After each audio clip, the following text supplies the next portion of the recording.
Hello friends, welcome to our JEE Multiverse channel.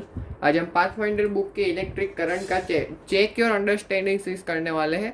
असल में check your understanding हमारे channel के स्कोप के बाहर है क्योंकि वो ओलंपियाड के लिए होते हैं, लेकिन ये क्वेश्चन जो है उसको अगर आप समझ लेते हैं अच्छे से, ये इतना टफ नहीं है। अगर आप इसको समझ लेते हैं तो आपके लिए इनफाइनाइट ग्रेड बहुत आसान बन जाएगा। इसमें कोई नया कंसेप्ट नहीं है जो सिलेबस के बाहर है, इसलिए हम इसको कवर करवा रहे हैं, वरना जनरली हम चेक को नहीं कवर करवाते हैं। तो ठीक है, तो अगर आपने अभी तक हमारे चैनल को सब्सक्राइब नहीं किया है तो जरूर सब्सक्राइब कर ले। ये क्वेश्चन अगर आप ठीक से समझ ले तो इनफाइनाइट ग्रिड का कोई भी क्वेश्चन हो जाएगा। लेकिन इसके पहले अगर आपको इनफाइनाइट ग्रिड में नॉर्मल प्रॉब्लम्स ही होते हैं जिसमें स्क्वायर ग्रिड्स आती है, हेक्सागोनल है, वो आपको नहीं आता हो तो उसका एल्गोरिदम इलेक्ट्रिक करंट बिल्डअप 18 में मैंने करवाया हुआ है। इलेक्ट्रिक करंट बिल्डअप 18 पे एक इनफाइनाइट ग्रिड का ही क्वेश्चन है जो हमने कवर कर दिया, तो आप उसको पहले देख सकते हैं अगर आपको पूरा एल्गोरिदम देखना हो और आपको पहली बार कोई इनफाइनाइट ग्रिड का क्वेश्चन देख रहे हैं अभी, तो उसमें क्या है, अभी इस क्वेश्चन में ज्यादा समझ में आएगा अच्छे से। ठीक है, तो आइए इस क्वेश्चन को देखते हैं। इसमें क्या है, एक इनफाइनाइट ग्रिड दे रखी है, हर एक ब्रांच का रेजिस्टेंस R दे रखा है हमें, और क्या दे रखा है, हाँ तो बस इतना ही दे रखा है, हर एक ब्रांच का रेजिस्टेंस आ रहा है। इनफाइनाइट ग्रिड है, बस मैंने इतना पोर्शन बनाया, वरना पूरा इनफाइनाइट है। और हमें दो पार्ट है इक्वेशन के, पहला तो हमें ए बी के बीच में इक्विवेलेंट रेजिस्टेंस निकालना और बीसी के बीच में। तो सबसे पहले हम ए बी के बीच का इक्विवेलेंट रेजिस्टेंस निकालते हैं, बाद में बीसी नहीं, ए बी के बीच में निकालना है और ए सी के बीच में निकालते हैं। तो पहले हम ए बी के बीच में निकालेंगे, बाद में ए सी के बीच में देखेंगे। तो सबसे पहले इसका मेन एल्गोरिदम सुपरपोजिशन प्रिंसिपल होता है, और आपको देखना हो तो आप इलेक्ट्रिक करंट बिल्डअप 18 एक बार देख सकते हैं। तो हम कई सुपर पोजिशन में, मतलब कई क्वेश्चंस में हम सुपर पोजिशन लगा सकते हैं, लेकिन मेनली अब देखो ये क्वेश्चन तो सुपर पोजिशन से ही होने वाला है। तो देखो क्या करेंगे हम, सबसे पहले हम एक ही वजह से सारी ब्रांचेस में, मतलब अलग अलग ब्रांचेस जो काम की ब्रांचेस है उसमें कैसा करंट होगा और बी की वजह से कैसा करंट होगा वो निकाल लेंगे, और बाद में हम दो सिचुएशंस आएगी उनको सुपरपोज कर देंगे। चलो एक एग्जांपल के साथ समझाता हूँ कि हम सुपरपोजिशन को कैसे यूज कर सकते हैं। तो ऐसा देखो, एक साइड में सर्किट वाला डायग्राम दिख रहा है, तो ऐसे क्वेश्चंस तो आपने किए ही होंगे, लेकिन इसको अब देखो हम सुपरपोजिशन से भी कर सकते हैं। देखो इसमें क्या करेंगे, पहले ये 5 वोल्ट वाली बैटरी को भूल जा, ऐसा रख लो, और इसकी वजह से इस ब्रांच में करंट निकाला। बेसिकली में ए बी के बीच में करंट चाहिए, तो हम इसको इस तरीके से भी कर सकते हैं। पहले यहाँ वाली बैटरी को भूल जाओ और 3 वोल्ट की वजह से ए बी के बीच में करंट निकालो, और बाद में क्या करो, 3 वोल्ट वाली बैटरी को भूल जाओ और ये 5 वोल्ट वाली बैटरी की वजह से इस ब्रांच में करंट निकालो, और दोनों करंट को, ये दोनों सिचुएशन को सुपरपोज कर दो, यानी कि दोनों करंट को ऐड कर दो, तो उससे हमारा आंसर आ जाएगा। खैर, तो अब हम क्वेश्चन पे ध्यान देते हैं। तो अब देखो, हमें पहले ए और बी के बीच में इक्विवेलेंट रेजिस्टेंस निकालना है। तो हम क्या करते हैं, उसके इन दोनों के बीच में एक बैटरी बना देते हैं जिसका पोटेंशियल हम V मान लेंगे। तो एक बैटरी बनाओ, देखो एक बैटरी बना रहे हैं, ये हमारी बैटरी है, पोटेंशियल V है, और मान लो इसमें करंट I आ रहा है। ठीक है, करंट I आ रहा है। अब देखो यहाँ I जाएगा, अब A से I बाहर निकलेगा। अब समझने वाली बात यह कि A के लिए इस साइड भी इनफाइनाइट जा रहा है पूरा सिस्टम, इस साइड भी इनफाइनाइट तक जा रहा है, इस साइड भी इनफाइनाइट तक जा रहा है, कोई भी डायरेक्शन में जो इनफाइनाइट तक की पूरी सिचुएशन है, पूरी इनफाइनाइट ग्रिड है इसलिए। अब देखो ए के लिए इस तरफ की दुनिया, इस तरफ की दुनिया और इस तरफ की दुनिया, तीनों दुनिया सेम है, सिमेट्रिक है, क्योंकि अब जब पूरा इनफाइनाइट है तो तीनों तरफ सेम ही दुनिया होगी, तीनों तरफ इक्वल होगा, क्योंकि पूरा इनफाइनाइट तक ही जा रहा है। तो तीनों साइड इक्वल दुनिया है इसके लिए। अगर इक्वल दुनिया है, मतलब इक्वल अमाउंट ऑफ रेजिस्टेंस है, क्योंकि इनफाइनाइट ही है, तो इनफाइनाइट है तो तीनों साइड इक्वल हो गए। देखो इस तरफ भी इनफाइनाइट जा रहा है, इस तरफ भी इनफाइनाइट जा रहा है, इस तरफ भी इनफाइनाइट जा रहा है, तो इस तरफ भी देखो सिमेट्रिक है कि अबाउट कोई भी पॉइंट को ले लेंगे इसमें, उसके अबाउट पूरी सिस्टम सिमेट्रिक ही होने वाली है। तो अगर ये सिमेट्रिक हो रहा है कि अबाउट, तो भाई तीनों डायरेक्शन में इक्वल करंट बटेगा। अगर ये सिमेट्रिक है पूरी सिचुएशन, ये पूरा इनफाइनाइट तक जा रहा है, तो अगर सिमेट्रिक है कि अबाउट, तब इक्वल करंट बटेगा, यानी ये तीनों ब्रांच में इक्वल करंट I/3 जाने वाला है। ये हमने पता कर लिया, क्योंकि तीनों साइड, पूरी साइड एक ही, हर एक साइड इनफाइनाइट है, हर एक साइड सिमेट्रिक हो जाएगी, क्योंकि सारी साइड इनफाइनाइट ही, पूरे इनफाइनाइट रेजिस्टेंस है, तो पूरा सिमेट्रिक ही तो होगा। और अगर एक के अबाउट सब कुछ सिमेट्रिक है तो हर एक डायरेक्शन में इक्वल करंट जाएगा, तो हर एक डायरेक्शन में अलग अलग करंट जा रहे हैं, तो इस तरफ भी I/3, इस तरफ भी I/3 और इस तरफ भी I/3 जाएगा। अब देखो हम बी के हिसाब से देखते हैं, बी पे क्या होगा, अब इसको दूसरे सिचुएशन में, दूसरे डायग्राम में देखते हैं। तो देखो हमने पहली सिचुएशन जो लेफ्ट वाली उसमें देख लिया कि हर एक डायरेक्शन में I/3 जा रहा है। अब हम दूसरी डायरेक्शन में देखते हैं। तो अब सेकेंड सिचुएशन में देखते हैं कि बी पे, अब देखो ए से जितना मतलब जो बैटरी से जितना करंट गया है उतना करंट को आना भी तो है। ऐसा तो नहीं हो सकता करंट गायब हो गया, ऐसा तो नहीं होने वाला है। तो जो सारा करंट गया है, मतलब ए से गया है, मतलब बैटरी से निकल कर ए से जो गया है वो सारा करंट बी पे आने वाला है। अब देखो बी पे करंट आएंगे तो तीनों जो, अब बी के लिए भी पूरे दुनिया सिमेट्रिक है, क्योंकि हर एक साइड जब इन्फिनिटी है तो बाद में तो उसके अबाउट तो सिमेट्रिक ही हो जाएगा, क्योंकि हर एक साइड उसके हर एक डायरेक्शन में इन्फाइनाइट दुनिया है, हर एक डायरेक्शन में इन्फाइनाइट रेजिस्टेंस है। और अगर हर एक डायरेक्शन में इन्फाइनाइट रेजिस्टेंस है तो हर एक डायरेक्शन के अबाउट तो ये सिमेट्रिक हो गया है ना। अगर सिमेट्रिक हो गया तो बी के अबाउट पूरी सिस्टम सिमेट्रिक है। वैसे देखने जाए तो हर एक पॉइंट के अबाउट पूरी सिस्टम सिमेट्रिक होगी। क्यों? क्योंकि अब ये पूरा इन्फाइनाइट है इसलिए ऐसा हो रहा है। तो बी के अबाउट भी पूरी सिस्टम सिमेट्रिक है, और अगर बी के अबाउट पूरी सिस्टम सिमेट्रिक है तो उस पर जो करंट आ रहा होगा, रिटर्न कर रहा होगा, वो हर एक ब्रांच से I/3 आ रहा होगा। समझ रहे हैं क्या चल रहा है इधर? क्योंकि पूरी दुनिया, बी के अबाउट पूरी दुनिया सिमेट्रिक है तो हर एक डायरेक्शन से सेम करंट आ रहा होगा। टोटल करंट आई आना है, यानी कि I/3 हर एक डायरेक्शन से आ रहा होगा। तो ये सिचुएशन 2 है, वो अपनी सिचुएशन 1 है। इन दोनों को अब सुपर पोज कर देंगे, मतलब करंट्स को हम सुपर पोज करेंगे इन दोनों सिचुएशन में। तो देखते हैं अब क्या होता है। तो देखो ये तीनों डायग्राम में, ये सिचुएशन 1 थी, वो सिचुएशन 2 है। इन दोनों को सुपर पोज करेगी तो ये सिचुएशन 3 बनेगी। अब देखो हुआ क्या है, देखो ए बी के बीच में इस केस में भी करंट I/3 है, इस केस में भी ए बी के बीच में करंट I/3 है। तो जब सुपरपोज करेंगे तो ए बी के बीच में करंट 2I/3 आएगा। अब देखो बाकी जो करंट्स हैं उनको देखने के से हमें कोई मतलब नहीं है, क्योंकि हमें सिर्फ ए बी के बीच में करंट निकालना है। क्यों? क्योंकि अगर हम ए बी के बीच में करंट निकाल लेते तो बाद में हम KVL से इक्विवेलेंट रेजिस्टेंस को हम निकाल सकते हैं। बाकी सारे करंट को देखने का कोई फायदा नहीं है अब। तो मेनली हमने ए और बी के बीच का करंट 2I/3 निकाल लिया है। समझ में आ रहा है क्या अभी तक की कहानी? देखो हमने क्या किया, पहले ए के रिस्पेक्ट में सारे ब्रांचेस में करंट निकाले, फिर बी के रिस्पेक्ट में सारे ब्रांचेस में करंट निकाले, और ये दोनों सिचुएशन को सुपरपोज कर दी, क्योंकि ये दोनों एक साथ हो रहे होंगे तो जो करंट्स हो रहे हो एक दूसरे ऐड हो रहे होंगे। तो ये समझने वाली बात है। अब मान लो बैटरी पोटेंशियल V है और करंट I फ्लो, इनिशियली तो I ही कर रहा था, बाद में बिखर गया अलग अलग डिटेक्शन में, लेकिन इन दोनों के बीच में 2I/3 है, बाकी I/3 कहीं पे गया होगा वो हमें पता नहीं है। तो अब अगर मान लो ये हमारा क्या है, ए बी के बीच में ये V है अपना, ये R है, और ये पूरी सिचुएशन बाकी सारी अलग अलग है।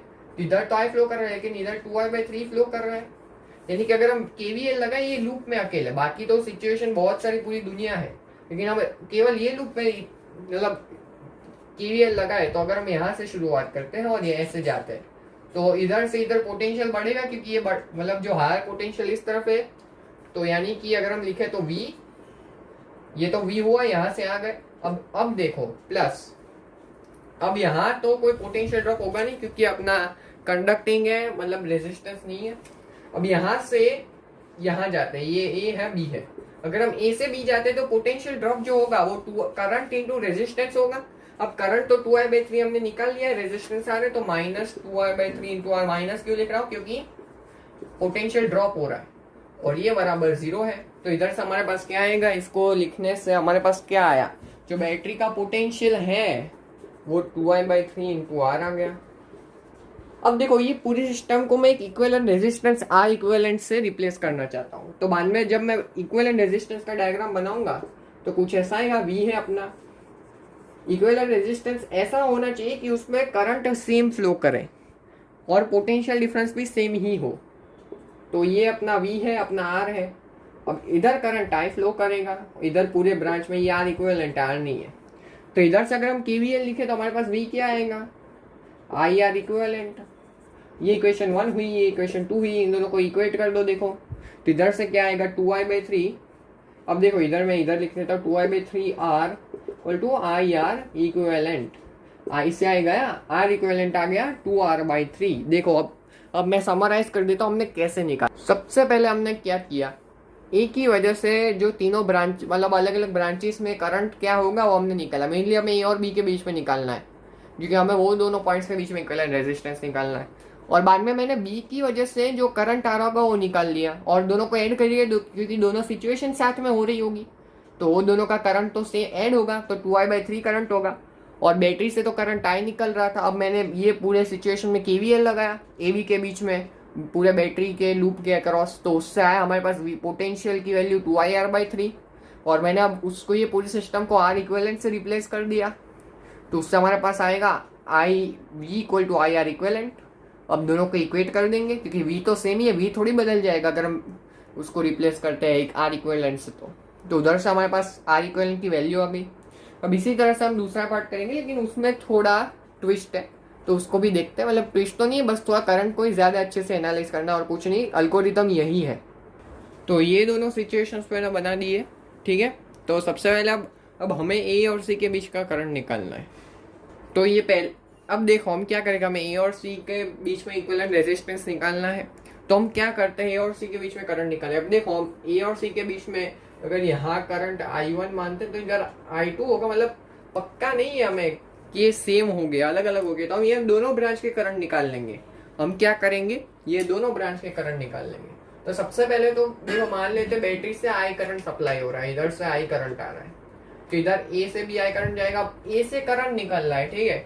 अब ए के लिए भी देखो, अब हर एक पॉइंट के लिए दुनिया पूरी सिमेट्रिक है, तो ए के लिए भी पूरा सिस्टम सिमेट्रिक हो जाएगा। अगर पूरा सिस्टम सिमेट्रिक हो रहा है तो हर एक डायरेक्शन में सेम करंट फ्लो होगा, यानी कि इधर I/3 करंट फ्लो होगा, इधर I/3 करंट फ्लो होगा और इधर भी I/3 करंट फ्लो होगा। अब देखो कहानी यहाँ पे खत्म नहीं हुई है, अब देखो इसको थोड़ा आगे देखते हैं। अब ये जो अब हमें ये ब्रांच से मतलब है, ये सारी ब्रांचेस से कोई मतलब नहीं है, इसलिए ये करंट को आगे हम एनालाइज करते हैं। अब देखो ये I/3 करंट बी से क्रॉस होगा, ठीक है। तब ये I/3 करंट को जाने के लिए दो रास्ते, एक तो BC है और ये वाली ब्रांच, मान लो ये D है, तो एक BD ब्रांच है और एक BC ब्रांच है। अब देखो ये B के लिए भी पूरी दुनिया सिमेट्रिक है, यानी कि ये जो करंट आएगा यहाँ से, तो ये दोनों ब्रांच में सेम सेम करंट जाएगा क्योंकि सिस्टम पूरा सिमेट्रिक है। मेन बात इसमें ये है कि इसमें सारे मतलब सारे ब्रांचेस का रेजिस्टेंस R दे रखा है और इनफाइनाइट सिस्टम दे रखी है, यानी कि ये जो अपना सिस्टम होगा पूरा वो सिमेट्रिक होगा हर एक पॉइंट के अबाउट। तो अगर यहाँ से I/3 जा रहा है तो इस तरफ I/6 करंट फ्लो होगा और इस तरफ भी I/6 करंट फ्लो होगा, क्योंकि सिमेट्रिक है पूरे सिस्टम। कोई भी पॉइंट ले लो सिमेट्रिक होगा, क्योंकि हर एक डायरेक्शन में इनफाइनाइट सिस्टम है पूरा, तो हर एक डायरेक्शन में इनफाइनाइट है, तो फिर तो सिमेट्रिक ही हो जाएगा। और अगर इस तरफ I/6 इस तरफ I/6 जाता है, तो हमने देखो ए से जो करंट निकाल रहा है उसके हिसाब से मैंने ए बी और BC में करंट्स निकाल दिए। ए बी में I/3 करंट होगा और BC में I/6 करंट होगा। अब हम C की वजह से जो करंट्स होंगे वो निकालते हैं अलग अलग ब्रांचेस में। तो बेसिकली मैं अब AB और BC में ही करंट निकालूंगा। तो देखो अब C को देखो, अब जो सारा करंट निकला है A से वो सारा करंट C पे लौटेगा, क्योंकि बैटरी A और C के बीच में लगा रखी है। अब जब निकलना ही सारा करंट आएगा I/3 आएगा, तो हर एक डायरेक्शन से सेम सेम करंट आएगा, क्योंकि C के अबाउट भी पूरी सिस्टम सिमेट्रिक है, यानी कि इधर से I/3 आएगा, इधर से I/3 आएगा और इधर से भी I/3 आएगा। अब अभी कहानी खत्म नहीं हुई, क्योंकि हमें AB के बीच में भी करंट निकालना है। अब देखो ये BC के बीच में जो करंट I/3 आया वो बेसिकली दो डायरेक्शन से आया होगा, एक तो ये डायरेक्शन से और एक ये डायरेक्शन से। और क्योंकि सिस्टम सिमेट्रिक है तो इस डायरेक्शन से भी I/6 करंट आया होगा, इस डायरेक्शन से भी I/6 करंट आया होगा। इसलिए बेसिकली मैंने AB और BC के बीच में करंट निकाला, तो AB के बीच में I/6 आया, BC के बीच में I/3 आया। और पहले केस में AB के बीच में I/3 आया था और BC के बीच में I/6 आया था। अब इन दोनों को करते हैं सुपरपोज। तो अब नीचे वाले डायग्राम को ध्यान से देखते हैं, उससे अब देखो पहली सिचुएशन में AB के बीच में करंट I/3 था, दूसरे सिचुएशन में I/6 था। अगर इन दोनों को सुपरपोज कर रहे हैं तो इन दोनों के बीच में AB के बीच में जो करंट फ्लो होगा वो I/3 प्लस I/6 के बराबर होगा, क्योंकि हम फाइनली तो सुपरपोज ही कर रहे हैं, तो करंट सारे एड अप हो जाएंगे। यानी कि इसको जब हम निकालते हैं तो ये देखो I/2 आ रहा है क्या, ये एलसीएम लोगे तो I/3 को 2I/6 लिख सकते हैं, तो 2I/6 प्लस I/6 यानी कि 3I/6 यानी कि I/2, यानी कि AB के बीच में I/2 करंट फ्लो हो रहा है। अब ये थोड़ा दिखाना, क्योंकि अब स्पेस बहुत कम है, इसलिए AB के बीच में I/2 करंट फ्लो होगा, क्योंकि ये दोनों सिस्टम साथ में हो रही है। ये A से जो करंट निकाले हमने और C पे जो करंट आ रहे हैं दोनों साथ में ही हो रहे हैं, इसलिए करंट एड अप हो गए। अब देखो BC के बीच में पहली सिचुएशन में BC के बीच में I/6 फ्लो हो रहा है, दूसरी सिचुएशन में I/3 फ्लो हो रहा है। अगर हम सुपर पोज कर रहे हैं तो इसमें भी I/6 प्लस I/3 फ्लो होगा, तो ये भी I/2 के बराबर आएगा। तो BC के बीच में भी I/2 के बराबर आ रहा है और बैटरी तो लगी है। तो अब हम KVL लगाएंगे, देखो ध्यान से, इधर ही दिखा देता हूँ। देखो इसको मिटा देते हैं। अब देखो बैटरी कुछ ऐसी है, ऐसा कुछ है। अभी मैंने सिर्फ ये 2 ब्रांच को ली है, AB और C, और इधर बाकी ब्रांचेस होगी इधर ऐसे कुछ, लेकिन उस समय मतलब नहीं है। अब AB में I/2 फ्लो कर रहा है, BC में भी I/2 करंट फ्लो कर रहा है और इसका पोटेंशियल तो V है। अब AB के मजे की बात यह है कि AB और BC दोनों में रेजिस्टेंस तो आ रही है, अलग अलग नहीं है। तो अगर हम पूरे लूप में KVL लगाए तो अगर V देखो, V यहाँ से शुरुआत करते हैं, इधर जाएंगे तो V आएगा प्लस V, फिर A से B जाते हैं, इधर गए B से B गए, तो पोटेंशियल ड्रॉप जो होगा वो I/2 इंटू रेजिस्टेंस R होगा, करंट इंटू रेजिस्टेंस होता है। अब हम B से C जाते हैं तो वापिस से पोटेंशियल ड्रॉप IR/2 होगा, ये 0 है। तो अदर से देखो V की वैल्यू क्या आ रही है, V की वैल्यू क्या आ रही है, V की वैल्यू आ रही है IR। और अगर V की वैल्यू IR आ गई तो अब तो हम पूरे सिस्टम को एक R इक्विवेलेंट से रिप्लेस कर देते हैं। तो इधर क्या बनेगा, ये अपना V है, ये अपना V है, और ये A है, ये C है, और इसको मैंने R इक्विवेलेंट वाली सिस्टम से रिप्लेस कर दिया, पूरे सिस्टम को R इक्विवेलेंट से रिप्लेस कर दिया। अब करंट तो सेम ही फ्लो होगा I, इधर से हम लिख सकते हैं V equal to IR equivalent.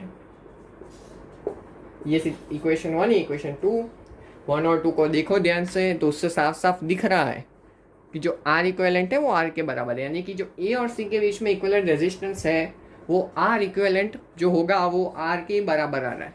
तो वापिस से मैं समराइज कर देता हूँ। देखो हमने A की वजह से जो करंट निकल रहे होंगे AB और BC ब्रांच में वो निकाल दिए, वैसे हमने C की वजह से जो करंट वापिस आ रहे होगा AB और BC के ब्रांचेस में निकाल दिए, क्योंकि वही हमारे काम की है। और समझने वाली बात ये कि ये दोनों सिचुएशन एक साथ हो रही होगी, अलग अलग नहीं हो रही होगी। पहले I/3 निकला, फिर बाद में I/3 आया, ऐसा नहीं हो रहा होगा, क्योंकि ये I/3 कब का निकल रहा है, इसलिए बाद में C पे साथ में ही आ रहा होगा। I करंट A से निकला है और C पे आ रहा होगा, दोनों साथ में ही हो रहे होंगे। यानी कि अब दोनों को साथ में हो रहा है तो उनको सुपरपोज करके जो एक्चुअल सिचुएशन होगी वो हमारे पास आएगी। तो एक्चुअल सिचुएशन में A और B के बीच में I/2 करंट आएगा, B और C के बीच में भी I/2 करंट आएगा। बाद में KVL लिख देंगे वहाँ से जो मैंने दिखाया है, तो उधर से V इक्वल टू IR आ रहा है, और एक्चुअल में मैंने R इक्विवेलेंट से रिप्लेस किया पूरे सिस्टम को, तो उधर से V equal to R equivalent आ रहा है। दोनों को इक्वेट कर देंगे क्योंकि पोटेंशियल ऑफ बैटरी तो बदलेगी नहीं। तो उधर से हमारे पास क्या आएगा, R equal to R equivalent, यानी कि A और C के बीच में इक्विवेलेंट रेजिस्टेंस R इक्विवेलेंट के बराबर है। तो अगर आपको इस वीडियो में मज़ा आया हो तो हमारे चैनल को ज़रूर सब्सक्राइब कर दें और हमारे वीडियोस को ज़्यादा से ज़्यादा लाइक करें और शेयर भी करें। और आपको अगर कोई डाउट आते हैं तो आप हमारी टेलीग्राम चैनल पे ज्वाइन हो सकते हैं, उसमें आप अपने डाउट पोस्ट कर सकते हैं। अगर हम उससे हो जाएंगे तो या तो हम उसको सॉल्व करके उसमें सॉल्यूशन रख देंगे ग्रुप में, या फिर अगर अच्छा क्वेश्चन होगा जिसमें समझाने लायक अच्छी चीज़ें होगी तो उसको हम वीडियो बना देंगे, या फिर ठीक है, और या फिर नहीं बना पाए तो उस कंसिक्वेंस में हम बहुत अच्छे से सॉल्यूशन लिख के उसमें डाल देंगे, तो समझ में आ ही जाएगा। तो ठीक है, थैंक्स फॉर वॉचिंग।